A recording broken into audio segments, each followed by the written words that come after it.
Hello guys, welcome back to my channel. இன்றைக்கி எங்கள் அம்மா ஸ்டைலில் இட்லி உப்புமா செய்கிறாங்க. வாங்க எப்படி பண்ணுறதுன்னு பார்க்கலாம். ஃபஸ்ட்டு ஒரு கடாயில் கொஞ்சமாக எண்ணெய் சேர்த்துக்கோங்க. எண்ணெய் நல்லா சூடானதுக்கப்புறமா ஒரு 1/4 ஸ்பூன் கடுகு சேர்த்துக்கோங்க. கடுகு நல்லா பொரிஞ்சதுக்கப்புறமா ஒரு ஸ்பூன் கடலைப்பருப்பு சேர்த்துக்கோங்க. கடலைப்பருப்பு சேர்த்துட்டு நான் அதில் ஒரு 3 பூண்டு கட் பண்ணி சேர்த்துக்கிறேன். பூண்டு போட்டதுக்கப்புறமா ஒரே ஒரு வெங்காயம், மீடியம் சைஸ் வெங்காயம் கட் பண்ணி இதில் சேர்த்துக்கோங்க. வெங்காயம் சேர்த்துட்டு நல்லா ஒரு வதக்கிட்டு இது கூடவே பார்த்திங்கன்னா ஒரு கைப்பிடி கொஞ்சமாக கருவேப்பிலை கொத்தமல்லி கழுவி இதில் நான் சேர்த்துக்கிறேன்.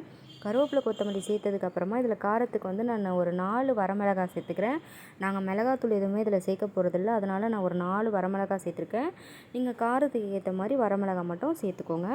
இது கூடவே பார்த்திங்க அப்படின்னா நான் ஒரே ஒரு தக்காளி பழமும் கட் பண்ணி சேர்த்துக்கிறேன். இது எல்லாமே போட்டுட்டு இதில் கொஞ்சமாக ஒரு 1/4 ஸ்பூன் மஞ்சத்தூளும் தேவையான அளவுக்கு உப்பும் சேர்த்துட்டு நல்லா வதக்கி விட்டுடுங்க. இது நல்லாவே சுருள வதங்கி வந்துடும். வதங்கி வந்ததுக்கப்புறமா இது கூடவே பார்த்திங்க அப்படின்னா நம்ம உதுத்து வச்சுருக்க இட்லியுமே இதில் சேர்த்துட்டு நல்லா ஒரு கிளறி ஒரு மிக்ஸ் பண்ணிடலாம். இது வேகணும் அப்படின்றதெல்லாம் எதுவுமே நம்மளுக்கு அவசியம் இல்லை. இட்லி சேர்த்ததுக்கப்புறமாவே நம்ம அடுப்பை ஆஃப் பண்ணிக்க வேண்டியதான். அடுப்பை ஆஃப் பண்ணிவிட்டு இது கூட பார்த்திங்கன்னா ஒரு பருப்பு வடை அந்த மாதிரிலாம் வச்சு சாப்பிட்டா உண்மையிலேயே சூப்பராக இருக்கும்.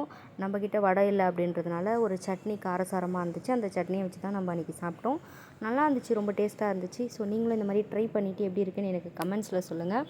நம்ம வீடியோ உங்களுக்கு பிடிச்சிருக்கு, யூஸ்ஃபுல்லாக இருக்குது அப்படின்னு நீங்கள் நினச்சிங்க அப்படின்னா நம்ம வீடியோஸ் நீங்கள் தொடர்ந்து பார்க்கணும் அப்படின்னு நினச்சிங்கனாலும் நம்ம வீடியோவை சப்ஸ்கிரைபும் பண்ணி வச்சுக்கோங்க. So bye.